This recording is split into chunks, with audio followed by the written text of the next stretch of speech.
Sir आवाज नहीं आ रही।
हाँ अनुज सर।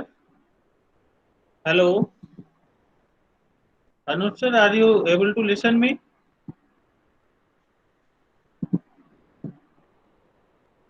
आपका वॉइस नहीं आ रहा है। It's not Audible.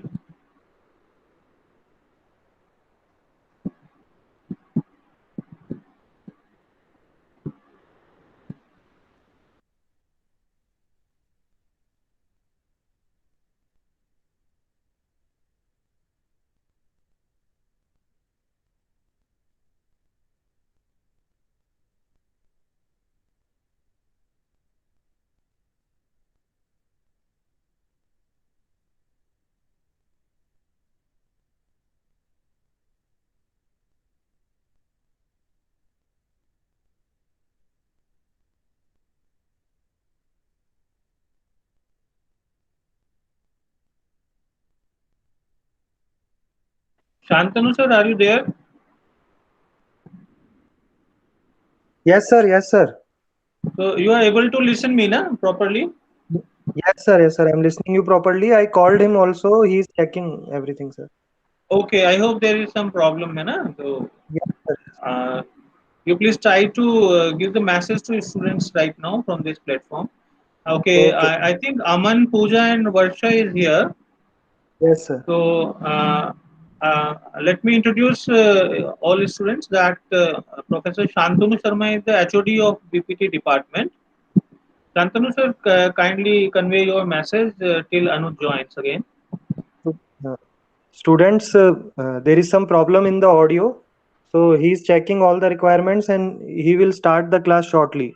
So please be in the class and wait. We will wait for some minutes and let him start. Hello, sir. Am I audible now? हाँ हाँ अब आ रही है. Okay, sir. Yes, you are audible, Anuj. Okay, sir. Okay. Speak loudly, Anu sir. Please speak loudly. Okay, sir. Okay. So we were discussing about the respiratory system, introduction to the respiratory system. Still the voice is coming. So So you why keep this your topic is microphone important? with you, na? Microphone ahead of your near to your mouth. Microphone. Yes, sir. Yes, sir. No, it's with your earhead. Earhead, na? Yes, sir. Yes. Microphone. I have. So sorry for the disturbances. We should continue with the topic. So why this topic is important?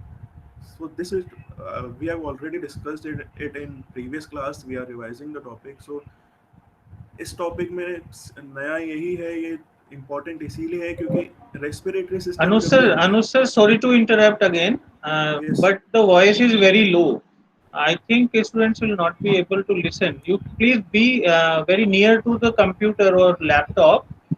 Then only I think it can be audible. Sir actually sir I have attached the microphone and I am using the No, you microphone as keep You this microphone near to like this, near to your mouth. You can near hold the to your. microphone. You can okay hold the sir okay microphone. See, are you able to see me? I hope. Okay sir So you can keep this yes sir I microphone am like able to this, see like this. Yes sir I have done that Please try to because can you voice see is me very sir low. Okay sir okay I am trying my best okay sir so the topic we were discussing about why this topic is important as such. So the topic is important because of the mainly three reasons. First, it gives you the oxygen you needed for your survival and excrete out the carbon dioxide from the body. So the first reason is exchange of gases, important gases that is required for survival. Second is it avoids the harm to respiratory system itself from dehydration, temperature changes, environmental variations, defending the respiratory system and other tissues from invasion by pathogens. So जब भी हम discuss करते हैं तो इसमें एक point और add हो जाता है प्रोटेक्शन. प्रोटेक्शन किस चीज़ों से? डिहाइड्रेशन, टेम्परेचर चेंजेस, टेम्परेचर अगर ज़्यादा बढ़ जाता है या कम हो जाता है तो उस पर्टिकुलर टाइम पे भी वो हेल्प करता है कौन? रेस्पिरेटरी सिस्टम आपके रेस्पिरेटरी ट्रैक को मॉइस्ट रखने में. Then Anuj other sir, environmental variations and defending the respiratory system and other tissues. Yes, sir. Anuj sir, Yes, sir. sir, again the voice is coming very low. Yes, sir. Yes, sir. You hold the microphone in front of your mouth. Sir, I am holding the microphone like this. Uh, I have been holding it like this for past 5 minutes already. then you have to speak loud क्योंकि voice is coming very low.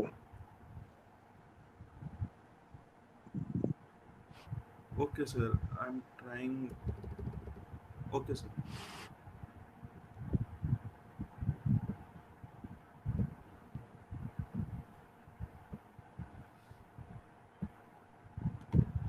So, okay, we were discussing about functions of respiratory system. Functions of respiratory system.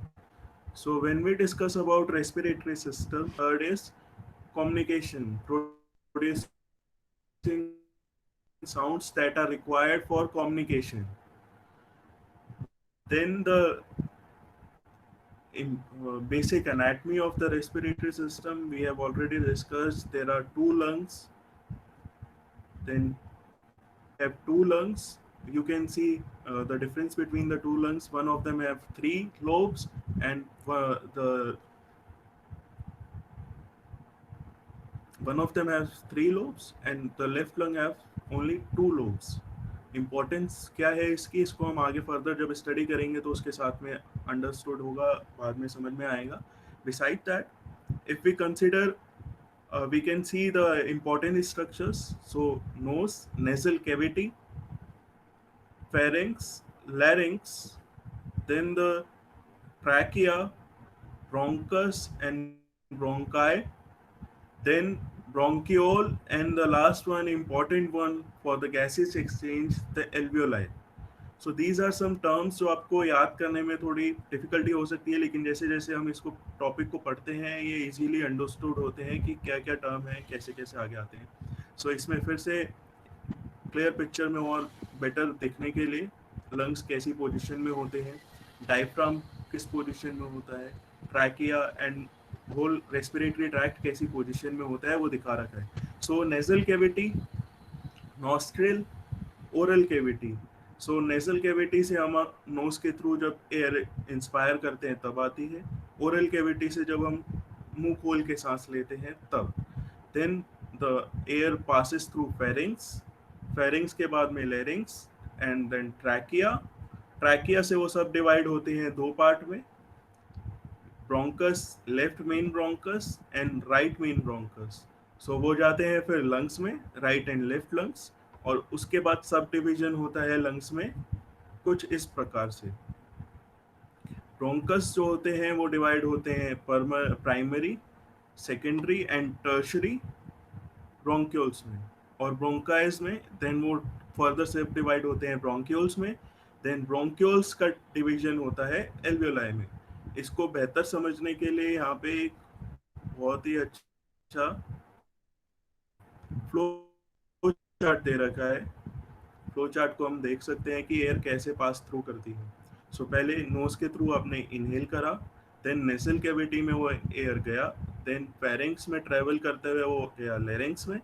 Larynx के बाद में आया trachea, trachea के बाद में bronchi, trachea के बाद में ब्रोंकाई. ब्रोंकाई अब 3 टाइप में डिवाइड होते हैं, mainly primary, secondary and tertiary. Division इस हिसाब से है, प्राइमरी मतलब जो बहुत मेन है, मेन डिवीजन जहाँ पे शुरू होता है, उसके बाद में फर्दर सब डिवाइड होता है तो वो सेकेंडरी हो जाता है, और छोटे छोटे पार्ट्स में जब डिवाइड होता है तो उसे हम टर्शरी ब्रोंकाई बोलते हैं.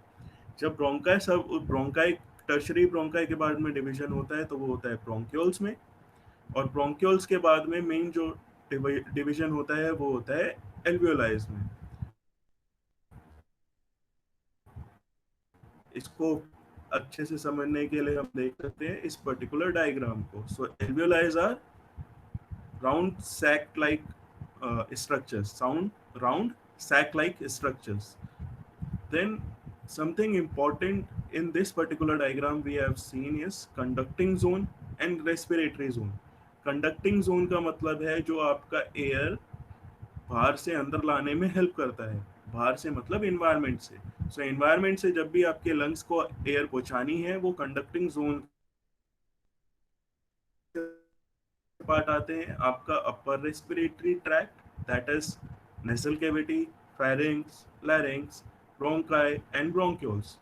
देन आता है आपका रेस्पिरेटरी जोन. रेस्पिरेटरी जोन का मतलब यही है यहाँ पर जो आपकी गैसेस एक्सचेंज करने में हेल्प करता है. So that is alveoli, that is alveoli. Then further subdivision होता है upper respiratory tract and lower respiratory tract. We have already discussed in this particular slide that upper respiratory tract includes nose, nasal cavity, paranasal sinuses and pharynx. Similarly, lower respiratory tract, larynx, trachea, bronchial tree, lungs, then alveoli, alveolar epithelium and respiratory membrane. Confuse नहीं होना है इससे, इसका मतलब सिर्फ और सिर्फ alveoli से ही है. Then आता है आपका lungs, anatomy of lungs. We have already discussed that right lung have 3 lobes and left lung have 2 lobes. So right lungs में superior, middle and inferior lobe. कौन कौन से 3 लोब होते हैं? Superior, middle and inferior lobe. 3, mainly 3 होते हैं. Then left lung में superior and inferior, सिर्फ और सिर्फ दो लोब्स होते हैं। जो सुपीरियर लोब होता है वो आप डायग्राम में भी देख सकते हैं, काफी बड़ा होता है, और जो लोअर लोब है या इंफीरियर लोब है वो छोटा होता है साइज में। Besides this division of lobes हम और क्या चीजें देख सकते हैं? डिवीजन ऑफ ब्रोंकाई, जिसकी अभी हम बात कर रहे थे। ट्रैकिया आया, ट्रैकिया से ब्रोंकाई बना, उसे हम बोलते हैं मेन ब्रोंकाई। अब वो डिवाइड होता है तो हम उसे प्राइमरी बोलते हैं। प्राइमरी के बाद में छोटे छोटे और सब डिवीजन होते हैं, तो उसको हम सेकेंडरी ब्रोंकस बोलते हैं। फर्दर सब डिवीजन जब छोटे छोटे पार्ट्स में होता है रीच को बढ़ाने के लिए ब्रोंकाई की, तो उसे हम टर्शरी ब्रोंकस बोलते हैं। सो ब्रोंकाई इज फर्दर सब divided into primary, secondary and tertiary bronchus. Now comes respiratory zone. We have discussed the conducting zone. Now we are seeing the respiratory zone. Now in respiratory zone, when we see it is your bronchiole, आपका जो bronchus था उसके बाद में sub division होता है bronchioles में, जो लास्ट पार्ट होते हैं, लास्ट पार्ट पे आपके ही अटैच होते हैं एल्वियोलर सैक्स। एल्वियोलर सैक्स ये राउंड शेप में होते हैं। इनके आसपास एक जो चीज़ नोटेबल होती है वो ये होती है कि इनकी ब्लड सप्लाई बहुत अच्छी होती है। ब्लड सप्लाई अच्छी क्यों होती है? आपको ये आइडिया है, होता ही है कि हमारा ब्लड इम्पॉर्टेंट होता है गैसियस एक्सचेंज में, एक चीज़ को दूसरी जगह से ले जाने में, प्रोवाइड कराने में हमारा ब्लड सिस्टम हेल्प करता है। तो अगर किसी भी पर्टिकुलर एरिया में अगर हमें गैसेस एक्सचेंज ज़्यादा कराना है तो वहाँ की ब्लड सप्लाई ज़्यादा अच्छी होनी चाहिए। इसीलिए लंग्स में, पर्टिकुलरली एल्वियोलर सैक में, ब्लड सप्लाई बहुत अच्छी होती है। सो यहाँ पे एक और चीज़ नोट करने वाली है, जो रेड पार्ट में आपको ब्लड वेसल्स दिखा रखी हैं, वो कैरी करती हैं ऑक्सीजनेटेड ब्लड। कौन सा ब्लड? ऑक्सीजनेटेड। ऑक्सीजनेटेड ब्लड का मतलब है जो ब्लड, जिस ब्लड में ऑक्सीजन की मात्रा बहुत ज़्यादा हो। सिमिलरली ब्लू पार्ट में जो दिखा रखा है वो है आपकी वो ब्लड वेसल्स जिसमें डीऑक्सीजनेटेड ब्लड जाता है। डीऑक्सीजनेटेड का मतलब है जिसमें ऑक्सीजन की मात्रा कम है, कार्बन डाइऑक्साइड की ज़्यादा है, ऑक्सीजन की मात्रा कम है। ठीक है। देन आता है आपका स्ट्रक्चर्स ऑफ रेस्पिरेटरी जोन। इसको हम फर्दर आगे और सब इसको डिस्कस करने वाले हैं। सो इसको हम देख लेते हैं एक बार। आपको ये एल्वेलाई का एक माइक्रोस्कोपिक डायग्राम दिखा रखा है। माइक्रोस्कोपिक इसलिए क्योंकि एल्वेलाइज बहुत छोटे छोटे होते हैं, विजिबली नहीं देख सकते हम इनको, नेकेड आई से नहीं दिखते हैं बेसिकली। सो ये होते तो बहुत सारे हैं, इन मिलियंस होते हैं एक लंग के अंदर, बहुत सारे होते हैं, लेकिन बहुत छोटे छोटे होते हैं। छोटे छोटे होने का रीज़न यही है, वो क्या करते हैं, सरफेस एरिया बढ़ाते हैं। सरफेस एरिया बढ़ाते हैं तो आपका इनटेक ऑफ ऑक्सीजन बढ़ता है एंड आउटटेक और आउटपुट ऑफ कार्बन डाइऑक्साइड भी बढ़ता है। तो सिमिलरली इस डायग्राम में हम देख सकते हैं एक एल्वियोलाई दिखा रखा है, और उसके आसपास जो ये रेड कलर्स में डिनोट कर रहे हैं ये है कैपिलरीज। कैपिलरीज जो गैस एक्सचेंज में हेल्प करती हैं। सो air pathway through respiratory passage. तो एयर कैसे ट्रेवल करती है, अभी तक आप लोगों को थोड़ा अंडरस्टैंडिंग हो जाना चाहिए इस पर्टिकुलर डायग्राम से। Then the process of breathing. We have discussed in previous class also that process of breathing is, that is atmospheric pressure, alveolar pressure and intrapleural pressure. Atmospheric pressure, alveolar pressure and intrapleural pressure, तीन pressure हैं यहाँ पे, atmospheric pressure, alveolar pressure and intrapleural pressure. तो इन्हीं को further discuss करते हैं। सो इस पर्टिकुलर डायग्राम में आप देख सकते हैं एटमॉस्फेरिक प्रेशर। एटमॉस्फेरिक प्रेशर वो प्रेशर होता है जो एयर का इन्वायरमेंट में ऑलरेडी प्रेजेंट होता है। सो वो near by around 760 mm mercury होता है, और 1 atmospheric pressure we can say that. So आपके जो इंट्रा एल्वियोलर प्रेशर है वो भी सेम होता है, that is 760 mmHg. It is equal to atmospheric pressure in normal conditions, जब आप ब्रीथ इन और ब्रीथ आउट नहीं कर रहे होते तब. So 760 760 and intra pleural pressure. Pleural का मतलब है लंग्स और आपकी कैविटीज, जो मेम्ब्रेन है, रेस्पिरेटरी मेम्ब्रेन है, उसके बीच में एक कैविटी होती है, उसे हम प्लूरल स्पेस बोलते हैं, और उसका जो प्रेशर होता है उसको हम इंट्रा प्लूरल प्रेशर बोलते हैं. सो वो नियर बाय 756 mm मरकरी के आसपास होता है. सो इसका इम्पोर्टेंस क्या है, हम प्रेशर पढ़ क्यों रहे हैं, उसका इम्पोर्टेंस क्या है, उसके पीछे फिजियोलॉजी क्या है.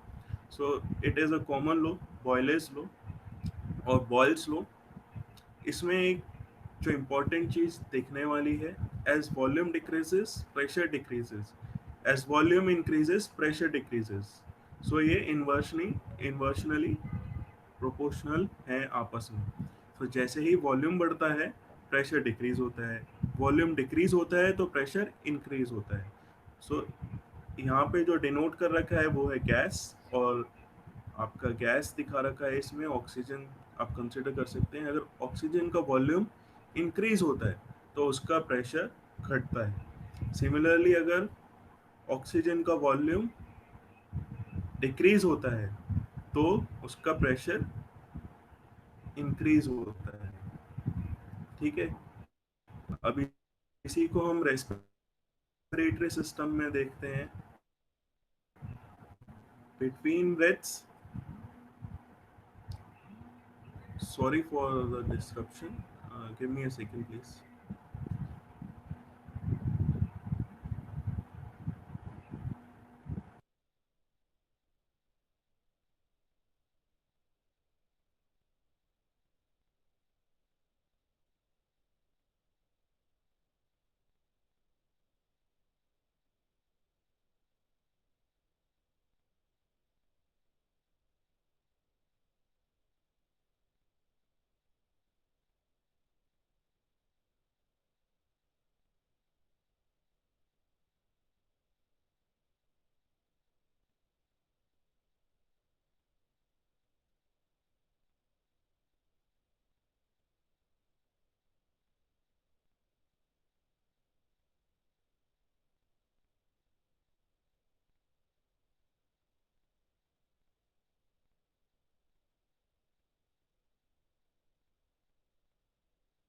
So we were discussing about the respiratory system. अगर आप लोगों को अभी भी आवाज़ कम आ रही है तो प्लीज़ लेट मी नो. अगर आपको अभी भी आवाज़ कम आ रही है तो प्लीज़ मेरे को एक बार बता दीजिए.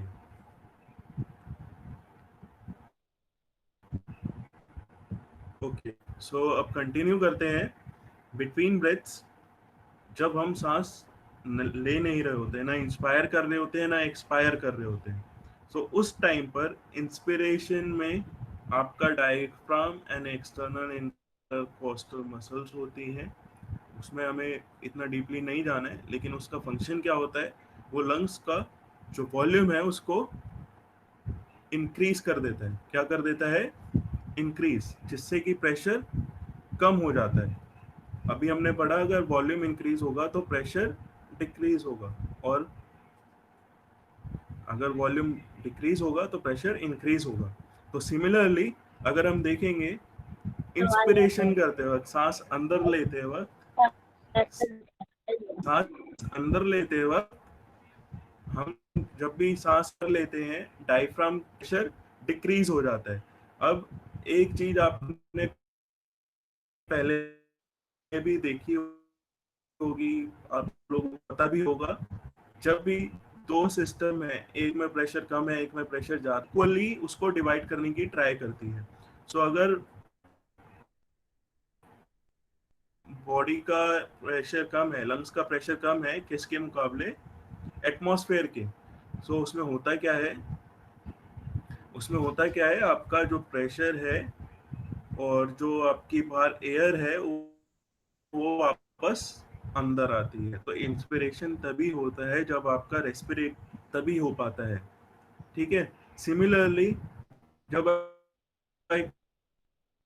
एक्सपायरेशन करते हैं, एक्सपायरेशन का मतलब सांस बाहर छोड़ना, जब भी हम सांस बाहर छोड़ते हैं तो आपके लंग्स का वॉल्यूम डिक्रीज हो जाता है। आप देख भी सकते हैं इस पिक्चर में, लंग्स का वॉल्यूम डिक्रीज हो जाता है।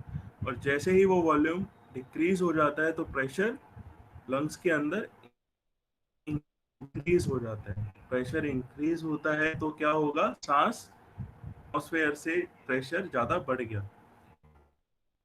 इस पर्टिकुलर डायग्राम में आप देख सकते हैं प्रेशर कैसे बढ़ रहा है और घट रहा है। ड्यूरिंग ब्रेथ्स आपका एटमॉस्फेरिक प्रेशर यानी कि जो बाहर प्रेशर है वो सेम है और जो लंग्स के अंदर प्रेशर है वो भी सेम है। सो इसलिए कोई एक्सचेंज नहीं हो रहा किसका, एयर का। लेकिन जब इंस्पिरेशन करते हैं, इंस्पिरेशन का मतलब है सांस अंदर लेते हैं, सो एटमॉस्फेरिक प्रेशर तो उतना ही रहता है, उसमें कोई चेंज नहीं आता। लेकिन जो आपका इंट्रा पल्मोनरी या फिर आपका जो लंग्स के अंदर प्रेशर है वो डिक्रीज हो जाता है।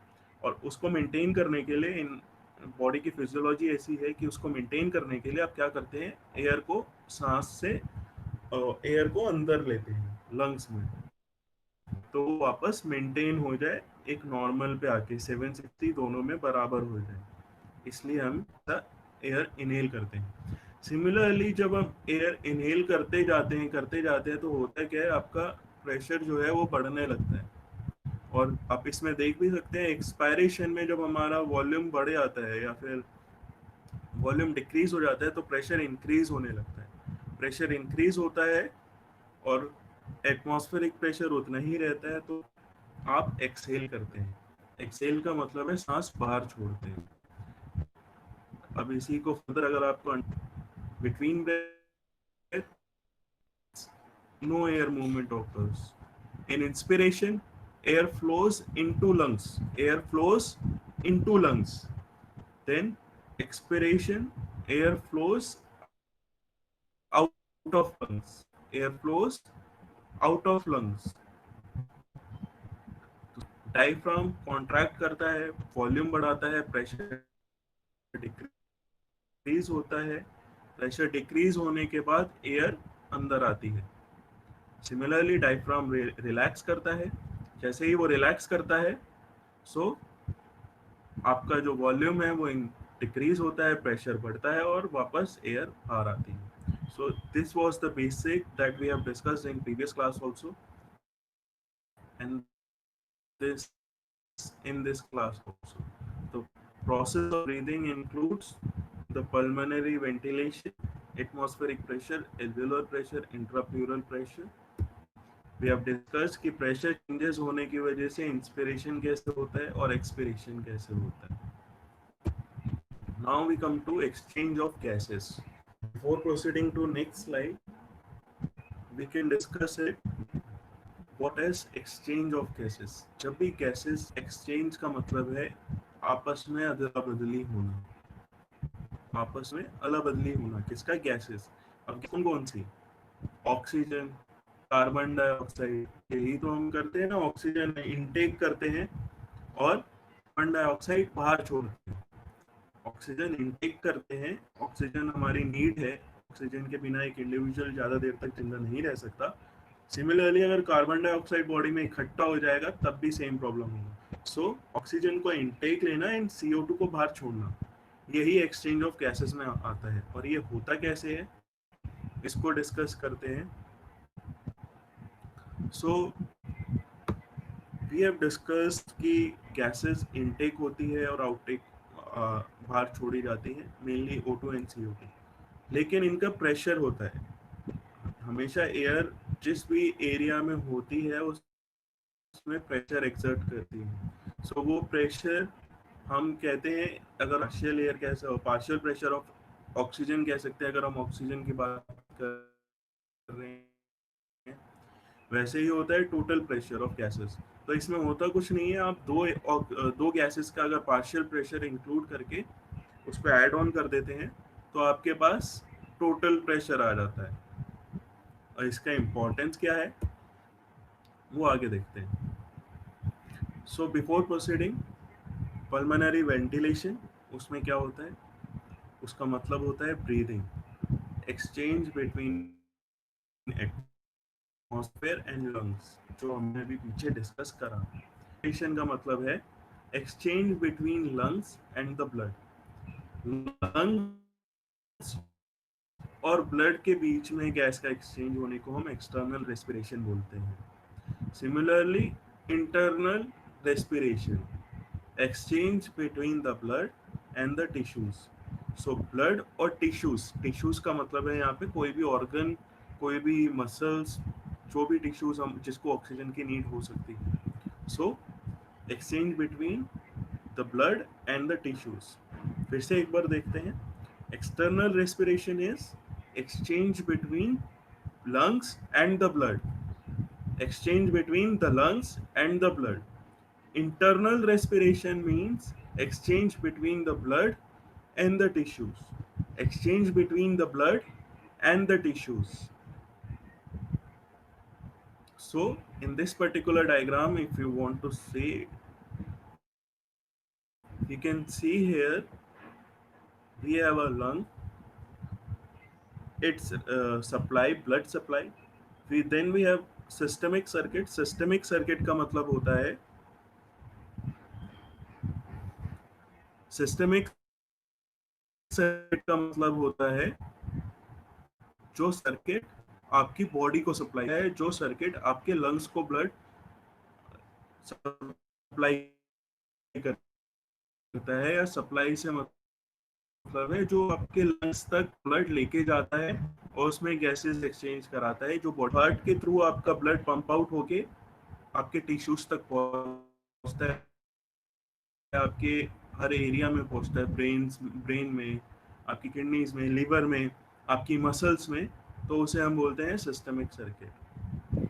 ठीक है. So we have discussed external respiration and internal respiration.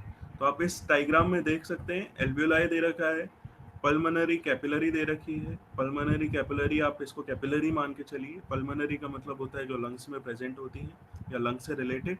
Capillary is a sub division of arteries and veins. So capillaries. Now alveoli, आपका ऑक्सीजन यहाँ पे आप देख सकते हैं कि वो ब्लड को दे रहा है, CO2 ले रहा है वापस. ऑक्सीजन क्या कर रहा है? ब्लड को दे रहा है. ब्लड में अगर आप देखेंगे पर्टिकुलरली रेड ब्लड सेल्स को दे रहा है और CO2 वापस ले रहा है. CO2 वापस ले रहा है. लेने का मतलब है वो वापस लंग्स में जाएगा और लंग्स के थ्रू एक्सहेल हो जाएगा. सिमिलरली अगर आप देखते हैं टिश्यू सेल्स, कोई भी टिश्यू आप इसको अज्यूम कर सकते हैं, मान लो ब्रेन है. सो ब्रेन को ऑक्सीजन की नीड है. सो उसने क्या करा, जो आपकी कैपिलरीज थी उससे O2 ले लिया और उसको वापस क्या दे दिया, excretory product CO2. So oxygen लिया और CO2 वापस दे दिया. ऑक्सीजन लिया एंड CO2 वापस उसको दे दिया. ठीक है. सो इस पर्टिकुलर डायग्राम में हम देख सकते हैं एक्सटर्नल एंड इंटरनल रेस्पिरेशन कैसे हो रहा है. सो ये जो आपका पार्ट है पल्मोनरी गैस एक्सचेंज, इसको हम बोलते हैं एक्सटर्नल रेस्पिरेशन. और जो आपका टिश्यू गैस एक्सचेंज है इसको हम बोलते हैं इंटरनल रेस्पिरेशन. क्या बोलते हैं? Internal respiration. इस पर्टिकुलर डायग्राम में कंफ्यूज होने की नीड नहीं है. आप इसमें देख सकते हैं बहुत अच्छी अंडरस्टैंडिंग के हिसाब से, जो ये आपका पर्पल एरिया है वो एल्वियोलाई डिनोट कर रहा है, जो आपका पिंकिश एरिया है ये आपका वेसल, ब्लड वेसल डिनोट कर रहा है, या कैपिलरी. सो कैपिलरीज में आपको ये दिखा रखा है रेड ब्लड सेल, और इसमें हो क्या रहा है, आपका O2 जाता है रेड ब्लड सेल में और या फिर वो सीधा प्लाज्मा में चले जाता है. सिमिलरली कार्बन डाइऑक्साइड आपका ब्लड से यहाँ पर आता है, कहाँ पर? एल्वियोलाई में. सो एक्सटर्नल रेस्पिरेशन का मतलब इतना ही है, जब आपका लंग्स में आप CO2 लेते हैं वापस एल्वियोलाई में भेजते हैं और वहाँ से O2 ब्लड में भेजते हैं, हम उसे एक्सटर्नल रेस्पिरेशन कहते हैं. So in external respiration oxygen diffuses across the respiratory membrane from the alveoli to the capillary, whereas carbon dioxide diffuses out of the capillary into the alveolus. So अगर आप इसमें देखेंगे इस लाइन का मतलब इतना ही है, CO2 वापस एल्वियोलाई में आ रहा है, O2 आपका ब्लड में जा रहा है. सिमिलरली इंटरनल रेस्पिरेशन, यहाँ पे आपको टिश्यू सेल दिखा रहा है जिसको ऑक्सीजन की नीड है, और उसके पास एक्सक्रीटरी प्रोडक्ट में क्या बचता है, कार्बन डाइऑक्साइड। सो वो क्या करता है, आपके ब्लड से वो ऑक्सीजन ले लेता है और वापस उसको CO2 दे देता है। So oxygen diffuses out of the capillary and into the cells. Oxygen diffuses out of the capillary and diffuses into the cell, whereas carbon dioxide diffuses out of cells into the capillary and into the capillary. So इस diagram में हम दोनों चीज़ों को अच्छे से देख सकते हैं। What is pulmonary ventilation? अभी आपको बताया था, जो हम ब्रीदिंग करते हैं नॉर्मली बाहर एटमॉस्फेयर से लंग्स के थ्रू, उसको हम पल्मोनरी वेंटिलेशन कहते हैं। सो इस डायग्राम में हम देख सकते हैं, O2 इनटेक करा, CO2 बाहर गया, O2 अंदर आया, CO2 बाहर गया। बाहर कहाँ पे, एयर में, एयर और बाहर एटमॉस्फेयर में। एटमॉस्फेयर से हमने O2 लंग्स में लाए और CO2 को बाहर वापस एटमॉस्फेयर में छोड़ा, तो उसे हम कहते हैं पल्मोनरी वेंटिलेशन। सिमिलरली जो आपके लंग्स में एल्वेलाई प्रेजेंट होते हैं, वहाँ पे आपने क्या करा, O2 को भेज दिया आपकी ब्लड वेसल्स में और वहाँ से ले लिया आपने CO2, तो उसे हम कहते हैं पल्मोनरी गैस एक्सचेंज और external respiration. Similarly last stage में क्या होता है, जो आपके टिश्यू सेल्स जिनको ऑक्सीजन की नीड होती है, वो ट्रांसपोर्ट होते हैं कहाँ पर, टिश्यूज से। सो वहाँ पे जो ब्लड वेसल्स प्रेजेंट होती हैं, वहाँ से ये आते हैं कहाँ पर, टिश्यू सेल्स में, और वहाँ से CO2 आता है ब्लड में। ठीक है। So oxygen is transported through out the blood primarily on hemoglobin. After tissue gas exchange, most carbon dioxide in the blood is converted to bicarbonate ions and is transported to the lungs to be expired. So जब भी आप इसमें देखेंगे, ये हो गया आपका internal respiration, gas transport, tissue exchange, tissue gas exchange. So we have discussed so far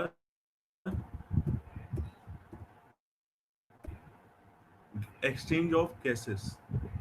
How do gases exchange in our respiratory system and tissue level? Respiratory system आपस में एक्सचेंज करती हैं, और सिमिलरली कैसे वो टिश्यू लेवल पे exchange होती हैं। Now we will be discussing one of the important topics, that is pulmonary exchange of gases। में कुछ भी प्रॉब्लम या क्वेरी है, आप पूछ सकते हैं, अभी पूछ सकते हैं, क्लास ओवर होने के बाद भी पूछ सकते हैं। So we will take a 15 seconds breather here। आपको कुछ क्वेरी है, आप देख सकते हैं, स्लाइड में गो थ्रू हो सकते हैं, और अगर किसी को कुछ क्वेश्चन है वो पूछ सकते हैं।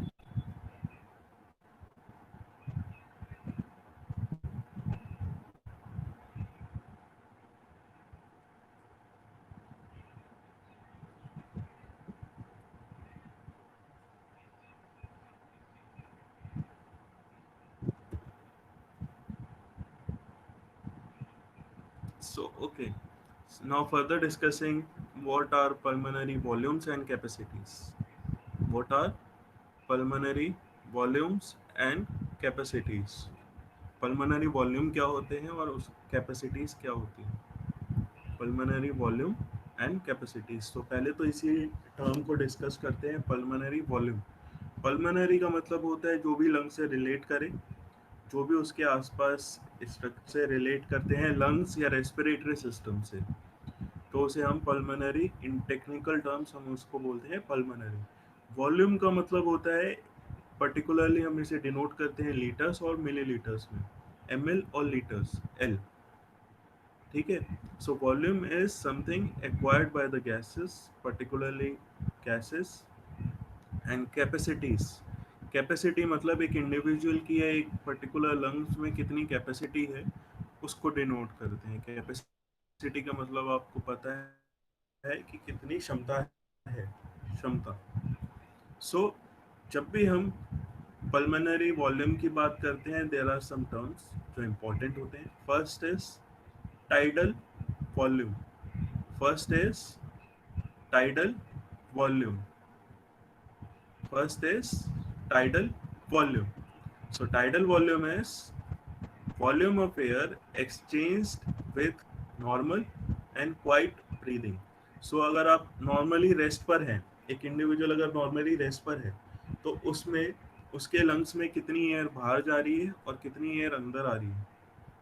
नॉर्मल रेस्ट पर है एक इंडिविजुअल, वो ब्रीद इन कर रहा है, नॉर्मली ब्रीद इन करता है, इंस्पायर करता है और नॉर्मली एक्सपिरेशन करता है.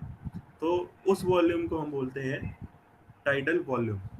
क्या बोलते हैं? Tidal volume. इसका एवरेज वैल्यू कितना आता है? 500 ml.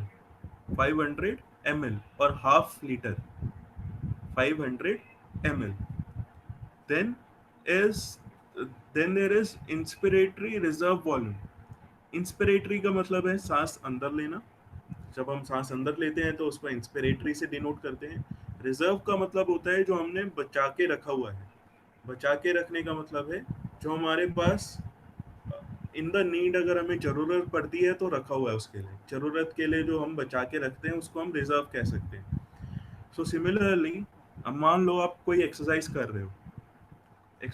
रहे हो तो आपको सांस अंदर ज़्यादा लेनी है, ऑक्सीजन ज़्यादा अंदर पहुँचाना है, तो आपको ज़्यादा तेज सांस लेनी पड़ेगी. तो सिमिलरली अब उसमें होता है कि हम इस रिजर्व वॉल्यूम को यूज़ करना शुरू करते हैं. कौन से रिजर्व वॉल्यूम को? इंस्पिरेटरी रिजर्व वॉल्यूम को. सो टाइडल वॉल्यूम नॉर्मल ब्रीदिंग से जो भी आपका बाकी बचा हुआ ब्रीद इन कर सकते हैं, आप जितनी भी वॉल्यूम ऑफ एयर अंदर सांस ले सकते हैं, उसको हम बोलते हैं inspiratory reserve volume. In technical terms, maximum volume of air that can be forcibly inspired after a tidal inspiration. So in this particular diagram also we can see tidal volume के बाद में जितना भी आपका वॉल्यूम बचता है, जितना आप फोर्सिबली इंस्पायर कर सकते हैं नॉर्मल ब्रीदिंग के बाद में, उसको हम इंस्पिरेटरी रिजर्व वॉल्यूम बोलते हैं. इसको हम करके भी देख सकते हैं. तो आप सब साथ में कर सकते हैं मेरे. नॉर्मल ब्रीदिंग अगर हम करते हैं तो उसे हम बोलते हैं tidal volume. So if you all can see me, जब भी हम इंस्पायर करते हैं, नॉर्मल ब्रीदिंग कर रहे हैं, so this is tidal volume. जो हम नॉर्मल ब्रीदिंग करते हैं वो अराउंड 500 ml के आसपास है. लेकिन अगर कुछ कुछ कंडीशंस ऐसी होती हैं जहाँ पर हमें इंस्पिरेशन ज़्यादा करना होता है, तो उसमें हम पॉसिबली जितना भी इंस्पायर कर सकते हैं उसे हम बोलते हैं इंस्पिरेटरी रिजर्व वॉल्यूम, और IRV इन शॉर्ट. सो आपने नॉर्मल ब्रीद इन करा, उसके बाद में जितनी इंस्पायर कर सकते हैं आप air possibly, so that is your inspiratory reserve volume. जितनी ज़्यादा आप एयर इंस्पायर कर सकते हैं after tidal volume, after normal breathing, उसको हम बोलते हैं इंस्पिरेटरी रिजर्व वॉल्यूम. सिमिलरली, आप नॉर्मल ब्रीदिंग करते वक्त नॉर्मल एक्सपिरेशन करा आपने. नॉर्मल एक्सपिरेशन का मतलब है रेस्ट जो आप एक्सपिरेशन कर रहे हैं, उसके बाद में जितना ज़्यादा आप फोर्सिबली एक्सपायरेशन कर सकते हैं, सांस बाहर छोड़ सकते हैं, उसको हम बोलते हैं expiratory reserve volume.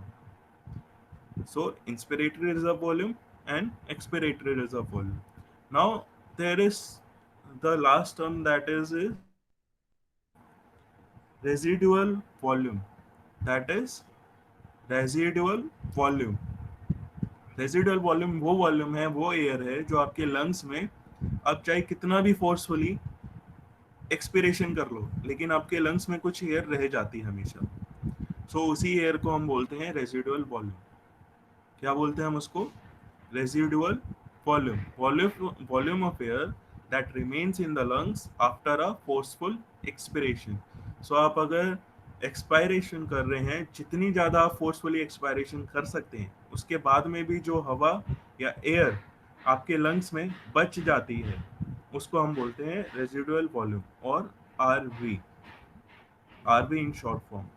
So tidal volume TV, inspiratory reserve volume IRV, expiratory reserve volume ERV, residual volume RV. So इतना आपको अंडरस्टूड होना चाहिए. कि टाइडल वॉल्यूम, जब हम रेस्ट पर जो ब्रीद इन ब्रीद आउट करते हैं उसको हम टाइडल वॉल्यूम बोलते हैं, वो नियरली होता है around 500 ml। Then inspiratory reserve volume, जब हमें कभी नीड होती है इंस्पिरेशन ज़्यादा करने की, सो हम जितना ज़्यादा इंस्पायर कर सकते हैं उसका एक वॉल्यूम रिजर्व होता है, वो होता है अराउंड 1900 ml और 3 लीटर्स के आसपास एक एवरेज होता है, डिपेंड करता है मेल और फीमेल के उसमें। तो फीमेल्स में ये वॉल्यूम कम होता है, मेल्स में ये ज़्यादा होता है। So maximum volume of air that can be forcefully inspired after a tidal inspiration.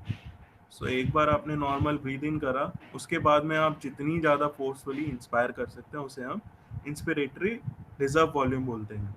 Then expiratory reserve volume, similarly आपने एक्सपायर करा, नॉर्मल टाइडल वॉल्यूम में एक्सपायर करा, उसके बाद में जितनी फोर्सफुली आप सांस को बाहर छोड़ सकते हैं उसे हम बोलते हैं एक्सपिरेटरी रिजर्व वॉल्यूम और ERV। सिमिलरली रेजिडुअल वॉल्यूम, आपने जितनी फोर्सफुली आप सांस को बाहर छोड़ सकते हैं आपने छोड़ा, उसके बाद भी लंग्स में कुछ एयर रह जाती है फॉर सर्वाइवल, वो काम आती है कि आपका लंग्स कोलैप्स ना कर जाए, तो उसे हम बोलते हैं residual volume. Residual volume, volume of air that remains in the lungs after a forced expiration. So वो अराउंड 1100 ml और 1200 ml के बीच में होती है average. So that is your residual volume.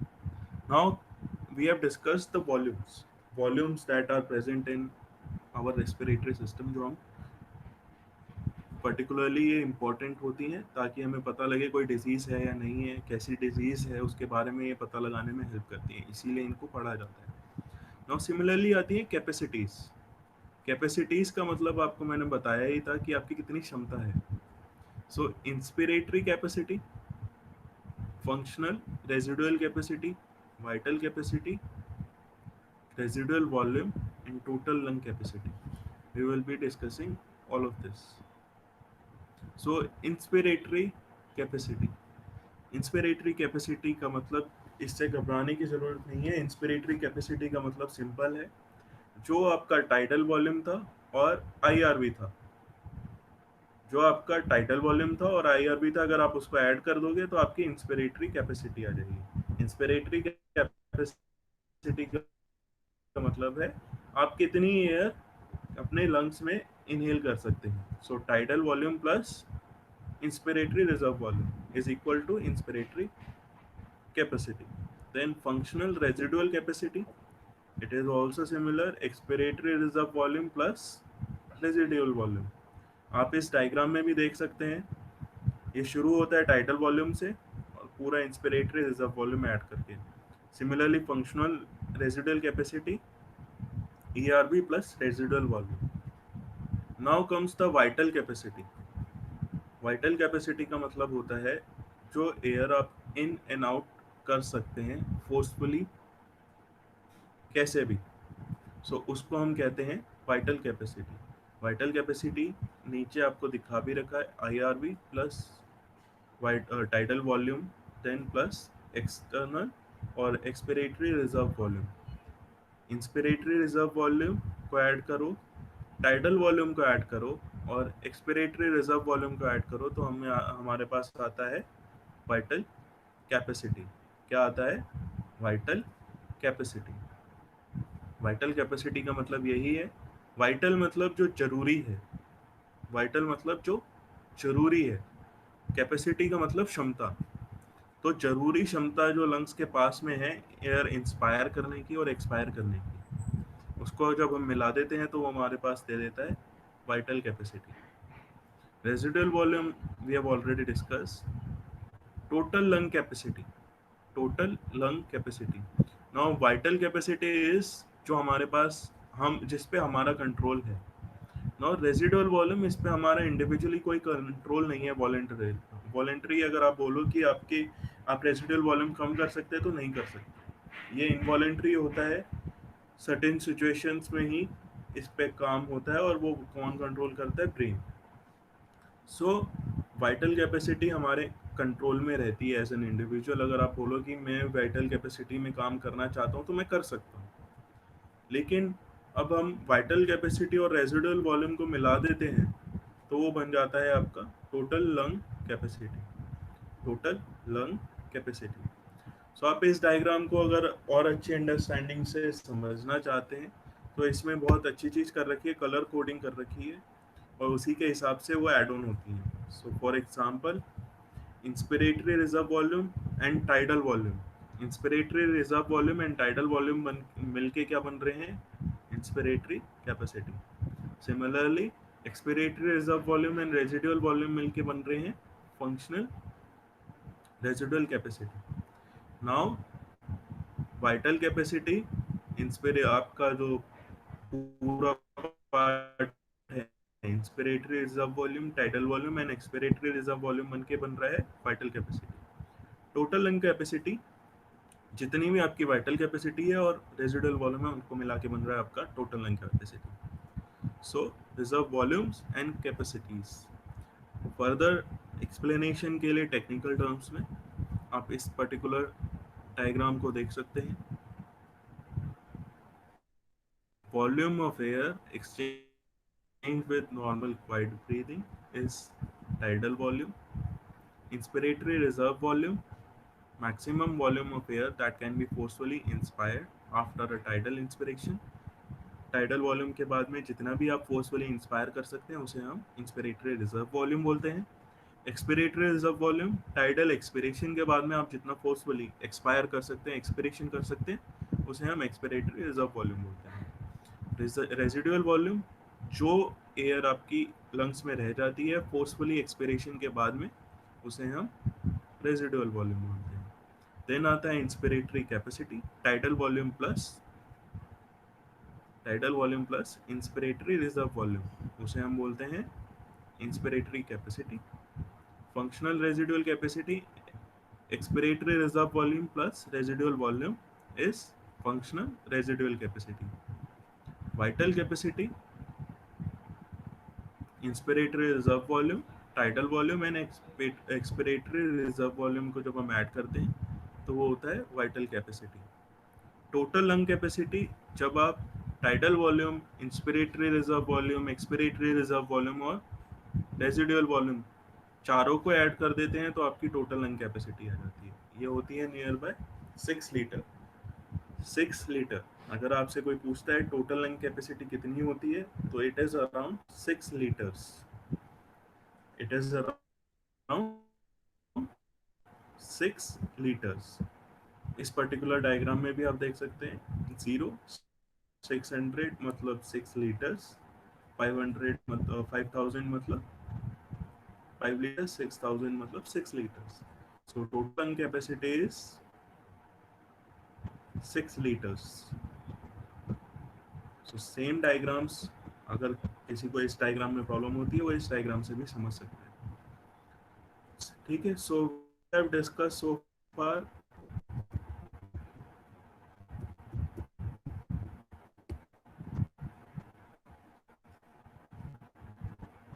respiratory system, how it functions, what are the organs, overview of respiratory system, anatomy of lungs, and process of breathing.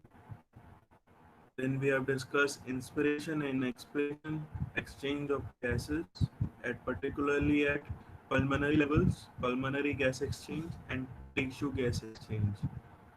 Then we have seen the volumes, inspiratory reserve volume, tidal volume, and all other volumes also. So these three topics you can ask me right now or after the slides or after the class. So we have a 10 to 15 seconds breather here. अगर आपको कोई question है आप सकते हैं।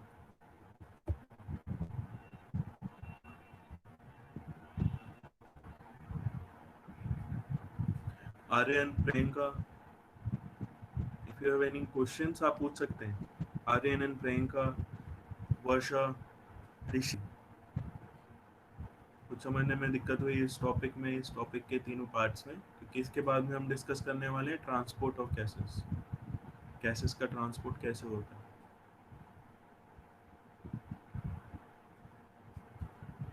So, okay.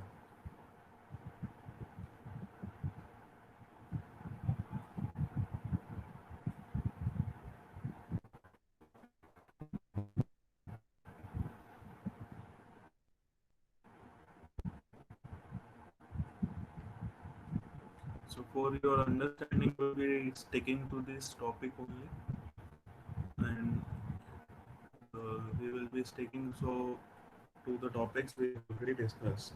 So, better understanding कि आपको अच्छे से समझ में आ जाए टॉपिक एक बार में, इसी को फिर से जितना अभी हमने डिस्कस करा है उसको फिर से एक बार डिस्कस और करते हैं. So, what is human physiology? It is a branch of biology that deals with normal functions of humans and their parts. We have discussed importance of this topic. Functions of respiratory system, three main functions we have discussed. Provide the extensive surface area for gases exchange between air and circulating blood, as well as between the tissues and the respiratory passages. Then the protection from dehydration, temperature changes, and other environmental variation. Third, communication. So production of sounds for communication. Then overview of respiratory system. Discuss respiratory tract. Respiratory tract के अंदर क्या क्या होता है?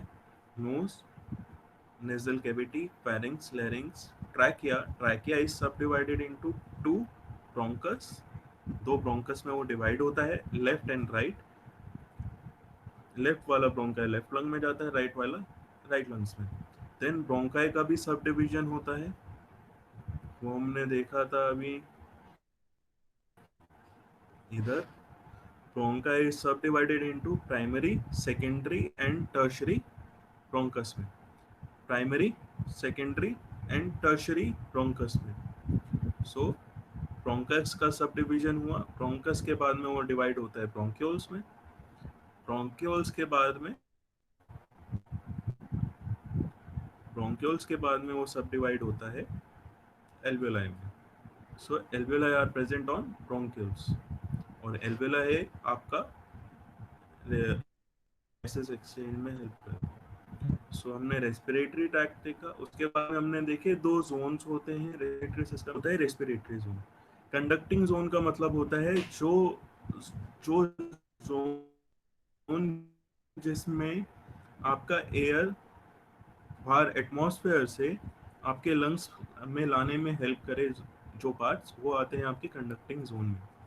और जो part आपका gaseous exchange में हेल्प करे वो आते हैं रेस्पिरेटरी जोन में. सो कंडक्टिंग जोन में आप देखोगे तो आपका आता है upper respiratory tract and bronchi.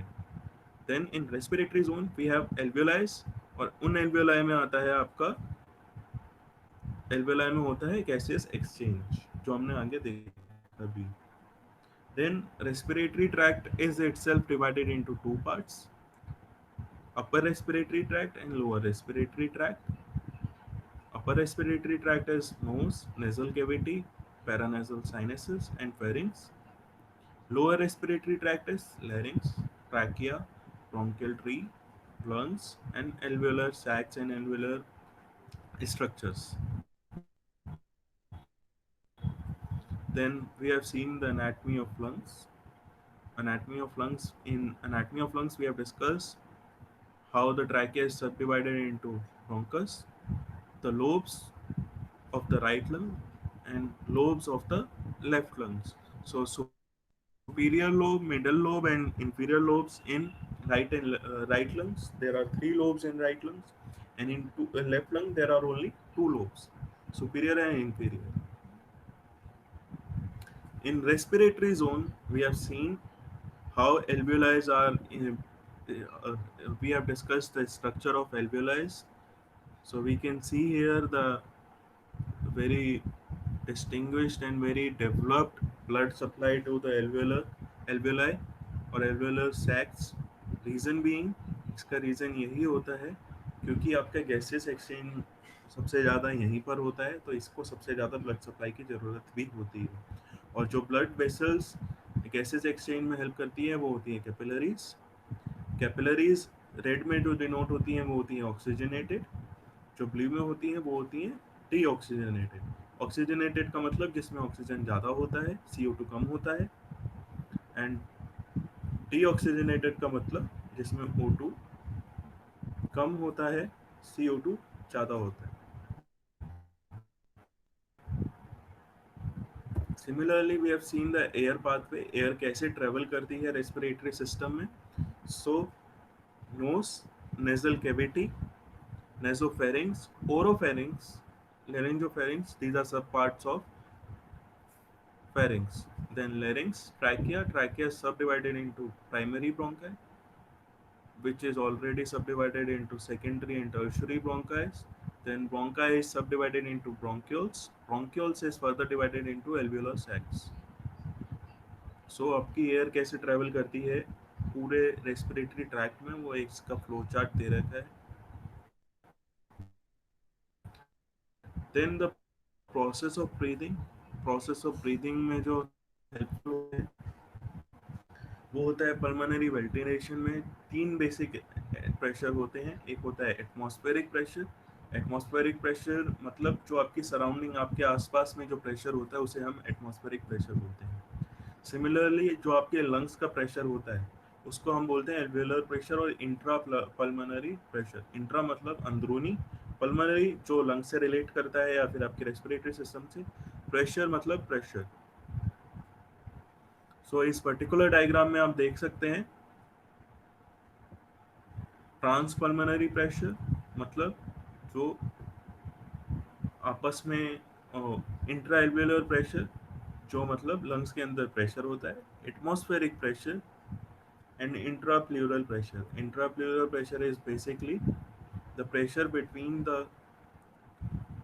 membrane of lungs and respiratory membranes and lungs के बीच में एक कैविटी होती है, उसे हम प्लूरल कैविटी बोलते हैं. उसका प्रेशर जो होता है वो अराउंड 756 mm मर्करी होता है और इंट्राएल्वुलर प्रेशर 760 mm मर्करी.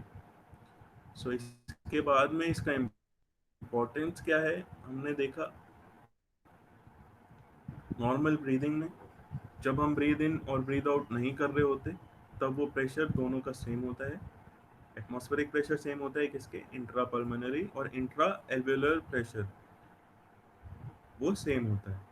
जब हम इंस्पिरेशन करते हैं एटमॉस्फेरिक प्रेशर तो उतना ही रहता है, लेकिन आपका इंट्रा पल्मोनरी जो लंग्स के अंदर प्रेशर है वो डिक्रीज हो जाता है और इसीलिए वो एयर इनहेल होती है, वरना नहीं होगी. अगर ये प्रेशर सेम रहते तो आप एयर इनहेल नहीं कर पाते. Similarly expiration, atmospheric pressure again same रहेगा, उस पर हमारा कंट्रोल नहीं है. इंट्रा पल्मोनरी प्रेशर, एल्वेलाइज, एल्वेलाई के अंदर जो प्रेशर होता है या लंग्स के अंदर जो प्रेशर होता है वो बढ़ जाता है और जब वो प्रेशर बढ़ता है तभी आपका एक्सपिरेशन हो पाता है, आपकी सांस बाहर छोड़ने में आ पाती है, वरना नहीं छोड़ पाओगे. सिमिलरली इसको और फर्दर अंडरस्टैंडिंग के लिए डायग्राम है, इसमें पूरा अच्छे से डिस्क्राइब कर रखा है. Intra pulmonary pressure equals atmospheric pressure. होता क्या है, no air movement occurs. Inspiratory muscles contract that are diaphragm. Basically आप अभी अंडरस्टैंडिंग के लिए डायफ्राम याद रख सकते हैं. थोरेसिक वॉल्यूम इंक्रीज होता है, प्रेशर डिक्रीज होता है किसका, लंग्स का. Intrapulmonary pressure decreases to below atmospheric pressure. Intrapulmonary lungs का प्रेशर एटमॉस्फेरिक प्रेशर से कम हो जाता है और एयर लंग्स में अंदर आती है, इंस्पिरेशन होता है. सिमिलरली एक्सपिरेशन के वक्त जो आपकी इंस्पिरेटरी मसल्स थी वो रिलैक्स होती हैं, थोरेसिक वॉल्यूम डिक्रीज होता है, लंग वॉल्यूम इंक्रीज और डिक्रीज होता है. इंट्रापल्मोनरी प्रेशर इंक्रीज होता है किसके रिगार्डिंग, एटमॉस्फेरिक प्रेशर के रिगार्डिंग, और air flows out of lungs, सांस बाहर छोड़ने में आती है. So this was the basic of process of breathing. Then we have seen the exchange of gases. In exchange of gases we have discussed the pulmonary volumes. In pulmonary volumes we have seen tidal volume, inspiratory reserve volume, expiratory reserve volume, and residual volumes. So these are four basic volumes that we discussed in pulmonary volumes. So tidal volume is जो आप normally at rest breathe in करते हैं, normal breathing करते हैं, उसमें जो volume include होता है इंस्पिरेशन और आइदर एक्सपिरेशन, दोनों में से कोई भी एक, तो उसे हम बोलते हैं टाइडल वॉल्यूम। अगर आप इंस्पायर कर रहे हो नॉर्मल 500 ml आपने इंस्पायर करा नॉर्मल ब्रीदिंग में, वो टाइडल वॉल्यूम हो गया। सिमिलरली आपने एक्सपायर करा 500 ml, वो टाइडल वॉल्यूम हो गया। दोनों मिलके नहीं होते हैं इसमें, अदर आइदर इंस्पिरेशन और एक्सपिरेशन। सो आपने इंस्पिरेशन करा, नॉर्मल इंस्पिरेशन करा, उसके बाद में जो आप फोर्सफुली इंस्पायर कर सकते हैं उसे हम बोलते हैं इंस्पिरेटरी रिजर्व वॉल्यूम। इंस्पिरेटरी मतलब जो हम सांस अंदर ले रहे हैं, रिजर्व मतलब जो हमने हमारी लंग एक रिजर्व वॉल्यूम रखा हुआ है जो हमें काम आता है बाकी एक्टिविटीज़ में, जिसमें हमें इंस्पिरेशन ज़्यादा करने की नीड हो सकती है। सो उसे हम बोलते हैं इंस्पिरेटरी रिजर्व वॉल्यूम। सो टाइडल वॉल्यूम या फिर नॉर्मल ब्रीदिंग के बाद में, नॉर्मल इंस्पिरेशन के बाद में फोर्सफुली जितना भी आप इंस्पिरेशन कर सकते हैं उसे हम बोलते हैं inspiratory reserve volume. Similarly expiratory reserve volume, आपने नॉर्मल एक्सपिरेशन करा, उसके बाद में जितना भी आप फोर्सफुली एक्सपिरेशन कर सकते हैं उसे हम बोलते हैं एक्सपिरेटरी रिजर्व वॉल्यूम। नाउ आपने पूरी फोर्सफुली आपने एक्सपिरेशन करा, उसके बाद भी कुछ एयर जो है वो लंग्स के अंदर रह जाती है, ताकि आपके लंग्स कोलैप्स ना हो जाएं, उसको प्रिवेंट करने के लिए कुछ एयर लंग्स अपने पास रखता है, और उस एयर को हम बोलते हैं residual volume. So these are four basic volumes. Now capacities. Capacities मतलब क्षमता। Now inspiratory capacity का मतलब है आप इंस्पिरेशन कितना कर सकते हैं, एक नॉर्मल इंडिविजुअल कितना इंस्पिरेशन कर सकता है पर्टिकुलर टाइम। सो उसमें हम क्या करते हैं, tidal volume plus inspiratory reserve volume. So इतनी हमारी क्षमता है इंस्पिरेशन करने की। Similarly, functional residual volume. Functional residual volume. So it is expiratory reserve volume plus residual volume. Then आता है vital capacity. Vital capacity का मतलब यही है आप कितनी एयर इनहेल करके और कितनी एयर बाहर छोड़ सकते हो, उसे हम vital capacity बोलते हैं। So vital capacity is inspiratory reserve volume plus tidal volume plus expiratory reserve volume. Residual volume is itself same. Now total lung capacity is vital capacity plus residual volume. Total lung capacity is vital capacity plus residual volume. In this graph also we can see the same thing. Tidal volume, inspiratory reserve volume, expiratory reserve volume. Now there are some limits, normal limits. Tidal volume is around 500 ml. Inspiratory reserve volume is quite large in males and it is around 2 liters in female and around 3 liters in males. Expiratory reserve volume 700 ml in females and 1200 ml in males. Similarly, residual volume remains around same in both males and females, around 1100 ml to 1200 ml remains the same in both male and female. Pulmonary capacities, inspiratory capacity, अगर आप tidal volume और inspiratory reserve volume को add करके देखोगे, so it is around 2400 2400 3600 ml। सो अगर आप इन दोनों को ऐड करोगे तो आपका इंस्पिरेटरी कैपेसिटी आ जाएगा। सिमिलरली फंक्शनल रेजिडुअल कैपेसिटी, आप expiratory reserve volume and residual volume को जब ऐड करोगे तो आपका फंक्शनल रेजिडुअल कैपेसिटी आ जाएगा। वाइटल कैपेसिटी, जब आप inspiratory reserve volume, expiratory reserve volume और टाइडल वॉल्यूम को ऐड करोगे तो आपका वाइटल कैपेसिटी आ जाता है। टोटल लंग कैपेसिटी, जब आप tidal volume, inspiratory reserve volume, expiratory reserve volume और रेजिडुअल वॉल्यूम चारों को ऐड ऑन कर दोगे तो आपका टोटल लंग कैपेसिटी आ जाएगा।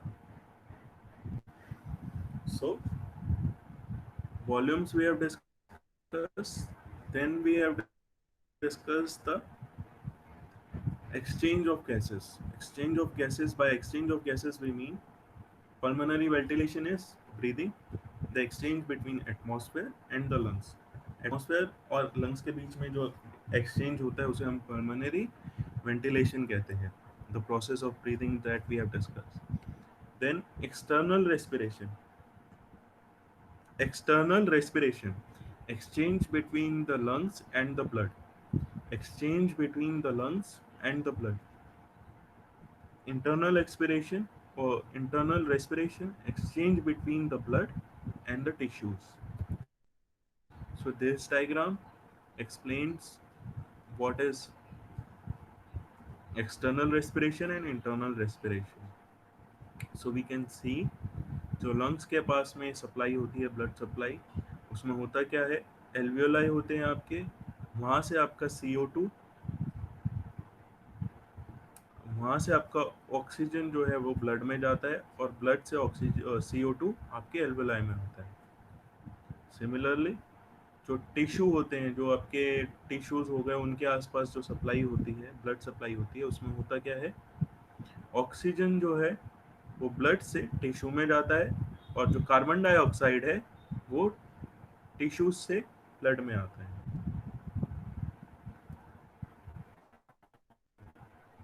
So it is the enlarged version of this particular diagram. CO2 आप देख सकते हैं एल्वियोलाई में आ रहा है और O2 ब्लड में आ रहा है. सिमिलरली टिश्यू लेवल पे आप देख सकते हैं O2 अंदर जा रहा है और CO2 बाहर आ रहा है. Then in a bigger picture अगर हम इसको देखना चाहें, इन टोटलिटी अगर हम इसको देखना चाहें, समझना चाहें, सो ये डायग्राम है. पल्मोनरी वेंटिलेशन, O2 अंदर आया, CO2 बाहर गया. कहाँ से? लंग्स से. O2 लंग्स के अंदर आया, CO2 बाहर गया लंग्स के. Pulmonary gas exchange, show gas exchange हमारा पल्मोनरी या एल्वियोलाई के आसपास हो रहा है, उसे हम पल्मोनरी गैस एक्सचेंज बोलते हैं. उसमें आपका O2 एल्वियोलाई से ब्लड में जाता है, CO2 ब्लड से एल्वियोलाई में वापस आता है. Similarly tissue gas exchange, tissue gas exchange का मतलब यही है, जो टिश्यू लेवल पे एक्सचेंज होता है गैसेस का, O2 टिश्यू ले लेता है और टिश्यू बदले में CO2 वापस ब्लड में दे देता है और वही CO2 बाद में जाके एक्सपायर होता है बॉडी से. So that is your pulmonary ventilation, pulmonary gas exchange and systemic gas exchange. Now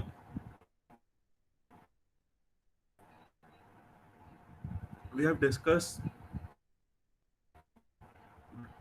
to this point we discussed most of the respiratory system. The topics that are left is transport of gases and regulation of respiration. Any doubt from this class or previous class also, you can ask me right now, or you can ask me later. I have given you my uh, mobile number also. You can ask me anytime. So if you have any queries, you can ask me right now. Aryan, Prema, Rishi, Varsha, अगर आपको कुछ भी दिक्कत है, कुछ भी समझ नहीं आया है या फिर कुछ भी टॉपिक में प्रॉब्लम है, आप पूछ सकते हैं.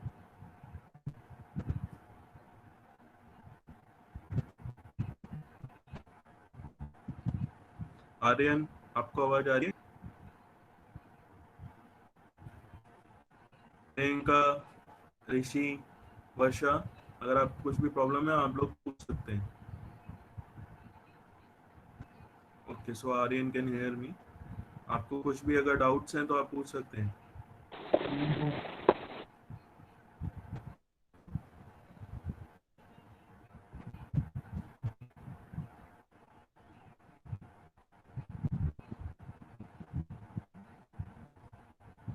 Okay, so we will be ending this session here only. We will be discussing about